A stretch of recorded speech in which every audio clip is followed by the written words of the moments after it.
बिस्मिल्लाहिर्रहमानिर्रहीम। अस्सलामुअलैकुम नाज़रीन इकराम, नई वीडियो में आपको खुश आमदीद कहते हैं। इस वक्त पाकिस्तान की सियासत का महवर और तमाम तर सियासतदानों की नज़रें सिर्फ और सिर्फ नवंबर के महीने में होने वाली अहम तरीन तैनाती पर हैं, और ये नवंबर की तैनाती भी बहुत से सियासतदानों के लिए डरावना ख्वाब एक शख्सियत की वजह से बनी रही। लेकिन अब एक मरतबा फिर एक ऐसा इंकशाफ हुआ है, एक ऐसी खबर आई है जनरल फैज़ हमीद के हवाले से, और अब ये पूरे का पूरा मामला आप देख लें कि बैक टू बैक खबरें दी जा रही हैं, और एक मखसूस सहाफ़ियों का टोला है जो इस वक्त एक्टिव हो चुका है, और वो इस पूरे के पूरे प्रोसेस के अंदर अपना जो एक रोल है वो बड़ा ही मुतनाज़ा किस्म का प्ले करना शुरू हो चुके हैं। दावे आ रहे हैं कि नवाज शरीफ ने फलां का नाम ले लिया है, army chief general Qamar Javed Bajwa किसी और का नाम चाहते हैं, लेकिन अब जनरल फैज हमीद के हवाले से एक बहुत बड़ा इंकिशाफ है। इसके साथ ही साथ जो डील है एस्टेब्लिशमेंट के साथ, नवाज शरीफ की डील पर अब खुलकर बात होना शुरू हो चुकी है, और नवाज शरीफ ने खुलकर अब जो चीजें हुई हैं और जो एक इनकलाबी प्रेस कॉन्फ्रेंस की है, हार्ट टू हार्ट डिस्कशन, ये दिल की दिल से गुफ्तगू थी, इसका भी भांडा फोड़ूंगा मैं आपके सामने। और इसने बहुत सी चीजों को एक्सपोज किया है, और इमरान खान के लिए आज एक नया मौका पैदा हो चुका है। ये सारी डेवलपमेंट्स हैं। सबसे पहले तो नवाज शरीफ ने हार्ट टू हार्ट एक सेशन किया। इस हार्ट टू हार्ट सेशन में कुछ बातें हुई, गुज़श्ता भी इससे पहले मुलाकातें होती रहीं, बहुत सी बातें होती रहीं। एक उन्होंने इससे पहले मुलाकात की, उसमें इन्होंने मखसूस सहाफ़ी बुलाए और उसकी वीडियो से मुतालिक इन्होंने कहा कि वो खुद शूट करेंगे और वो वीडियो एडिट करके हम बाद में लगाएंगे। खैर, उस वीडियो में इन्होंने एडिट क्या करनी थी वो वीडियो ही मंजर आम पर नहीं आई। अब इन्होंने इस मर्तबा चंद मखसूस सहाफ़ियों को बुलाया और अपनी मर्जी के मनपसंद दरबारी और वजीफा खोर सहाफ़ी शामिल हुए। मैं किसी पर इल्ज़ाम नहीं लगा रहा, लेकिन जाहिर बात है चीज़ सामने आ ही जाती है और लोग ये बात करते हैं। तो इन्हें नवाज शरीफ ने बुलाया और नवाज शरीफ ने उनके साथ गुफ्तगू की, फिर उसे एडिट किया गया और पाकिस्तान के तमाम तर टीवी चैनल्स पर उस गुफ्तगू को चलाया गया। तमाम टीवी चैनल्स पर उस गुफ्तगू को लाइव दिखाया गया। पैमरा से सिर्फ इतनी दरखास्त है कि नवाज शरीफ की आप तकरीर रोक नहीं सकते, लेकिन कम अज कम खुदा का वास्ता है, वो जो आपका एक नोटिफिकेशन था कि कोई सजा याफ्ता मुजरिम टीवी पर नहीं आ सकता, वो नोटिफिकेशन वापस ले लें, क्योंकि नवाज शरीफ अभी तक सजा याफ्ता मुजरिम है, और जब तक NRO 2 की तकमील नहीं हो जाती तो कम अज कम कानून का थोड़ा सा एक हल्का सा भरम ही रह जाए। है कोई नहीं, लेकिन ज्यादा मजाक ना उड़े, चले थोड़ा सा मजाक उड़ जाए। जाहिर बात है जब इस तरह की डील्स होती हैं तो फिर ये सब कुछ होता है। अब नवाज शरीफ ने ये बात भी कही कि मुझे तो ताहयात नाअहल कर दिया, अब कानून पर सोचा जा रहा है। समझ जाएं कि ये क्या बात कर रहे हैं, और ये ऊपर से आते हैं, ये इदारों पर भी बात करते हैं। सजा याफ्ता मुजरिम सुप्रीम कोर्ट को भी डिस्कस कर रहा है और तमाम तर चीजें कर रहा है। और इससे पहले जब इनकी तकारीर बंद हुई थी उस वक्त भी ये पाकिस्तान के इदारों और आर्मी चीफ और DG ISI को मुतनाज़े बना रहे थे।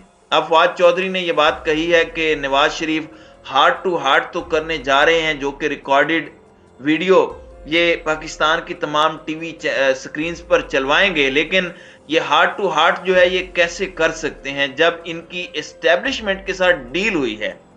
देखें, फवाद चौधरी एक बड़े की पर्सन है, ये चीज आपने याद रखनी है, और इस वक्त वाइस प्रेसिडेंट भी हैं, और इमरान खान की किचन कैबिनेट या फिर उनके जो चंद यारे गार हैं, जो करीबी इमरान खान के दोस्त हैं, उनमें वो शामिल हैं, जो उनके करीबी मुशीरान हैं। तो फवाद चौधरी की तरफ से ये बात किया जाना ये बहुत ज्यादा इंपॉर्टेंट है और इसकी बहुत अहमियत भी है।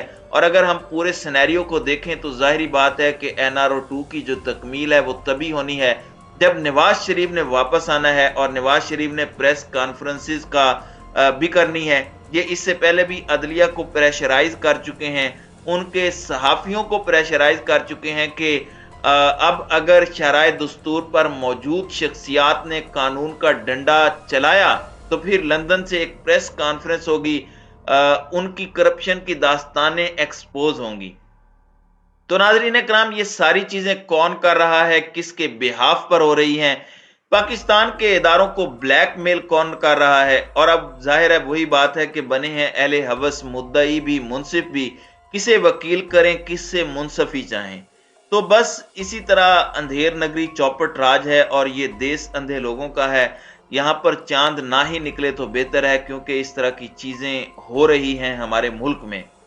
नाज़रीन कराम, आर्मी चीफ का जो ओहदा है, अगर मैं अपने दिल की बात करूं तो मैं समझता हूं कि ये बड़ा अहम ओहदा है, और हमेशा मेरी कोशिश रही है कि इस ओहदे के हवाले से मैं नाम भी ना लूं, जो कैंडिडेट्स हैं उनके हवाले से बहुत सी बातें हो रही हैं। और जो नून लीग का हामी सहाफ़ी तबका है, जो एक दौर में एंटी एस्टेब्लिशमेंट होते थे, अब एक सर्टन नैरेटिव बनाने के लिए शायद वो अपने आप को एंटी एस्टेब्लिशमेंट के टैग से साइड पर ले जा रहे हैं, लेकिन असल में वो एस्टेब्लिशमेंट का या मुक्तदर हलकों का कोई फायदा नहीं, बल्कि उनका उल्टा नुकसान कर रहे हैं। इन द लॉन्ग टर्म नुकसान वो कर रहे हैं। ये वेल विशर नहीं हो सकते। पाकिस्तान के इदारों का वेल विशर मुहिब वतन शख्स ही हो सकता है, जो अपने वतन का, अपनी धरती का सौदा करने से पहले 1000 मरतबा सोचे, और जो ये सब करे। और ये लोग तो सौदागर हैं, ये सौदा करते हैं। अब ये एक पूरा ग्रुप है, हामिद मीर है, अबसार आलम के साथ फिर असद तूर भी होता है। अब एजाज सैयद का जो क्लेम है वो मैं आपके सामने पिछली वीडियो में रख भी चुका हूं, जिसमें उन्होंने कहा कि ये 2-3 नाम हैं जिन पर इस वक्त बात हो रही है, लेकिन ये फैसला हो चुका है। एजाज सैयद ने कहा, और बड़े धड़ल्ले से कहा, कि 3-4 बंदे हैं जिनके बारे में डिसाइड हो चुका है कि ये किसी सूरत आर्मी चीफ नहीं बनने। अब वो जो पीछे रह गए, उनमें से चीफ किसने बनना है ये भी डिसाइड हो चुका है। अब देखें, ये सारे कौमी सलामती के मामले इन सहाफियों को पता है। अब ये कह रहे हैं कि साउथ पंजाब वाली साइड पे पाकिस्तान की आर्मी के एक कोर कमांडर हैं। जाहिर बात है ये जनरल फैज हमीद की तरफ इशारा है, और ये असद तूर इंकशाफ कर रहा है कि वो अपनी फैमिली की छुट्टियों की वजह से, निजी फंक्शंस की वजह से उन्होंने छुट्टियां ली, और उन छुट्टियों में उन्होंने बड़ी अहम तरीन मुलाकातें की, और उनका इदारा जो है वो उनकी निगरानी करता रहा, उनकी पर्सनल मीटिंग्स की रिकॉर्डिंग्स भी हुई। अब ये एक बहुत बड़ा एलिगेशन भी है, और ये एक सहाफ़ी की तरफ से बात आ रही है कि आप एक हाजिर सर्विस जनरल की जासूसी निगरानी वगैरह की बात कर रहे हैं। हाँ, अगर एजेंसी खुद जासूसी करती है तो अलग बात है। पाकिस्तान की आर्मी इस तरह करती भी रही है। यह भी मिसाल रही है कि स्पाइंग पर एक जनरल को सजा और एक ब्रिगेडियर को सजाए मौत तक दी गई, वो सब ठीक है, लेकिन इस तरह से ये खबरें आना कि वो चंद अहम मुलाकातें कर रहे हैं, उसकी वजह से ये हो रहा है, और फिर उनके इदारे ने उन्हें कह दिया ये सारी चीजें देखते हुए कि आप वापस जाएं अपनी ड्यूटी पे, आपकी छुट्टियां नहीं हैं, आपने जो काम करने हैं, जो आपने पर्सनल इवेंट्स करने हैं, जो आपकी फैमिली के फंक्शंस हैं या फैमिली की मसरूफियात हैं, वो इधर आप अपनी शिफ्ट कर लें और उधर आप नहीं कर सकते। तो ये एक बहुत ही गलत काम है, और ये कैंडिडेट हैं। कमांड को तो मुतनाज़े बनाना वैसे ही क्राइम है, और ख़ास तौर पर टॉप के 5-6 जनरल्स को मुतनाज़े बनाना, और फिर उस पर खामोशी भी मेरे लिए बहुत सवालात जो है वो खड़े करती है कि ये ऐसा होना नहीं चाहिए, और दोनों तरफ से गलत है अगर किसी को दूसरी साइड भी बनाती है।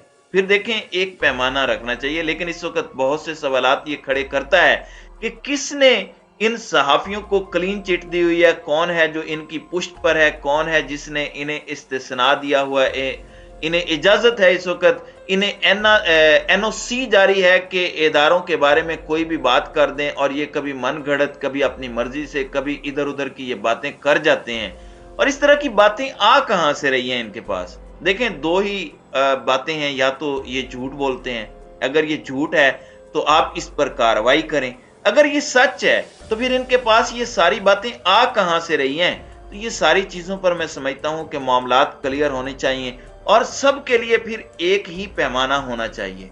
तो नाज़रीन कराम, आपकी इस वीडियो के हवाले से क्या राय है? अब अपनी राय का इजहार कमेंट सेक्शन में जरूर कीजिएगा।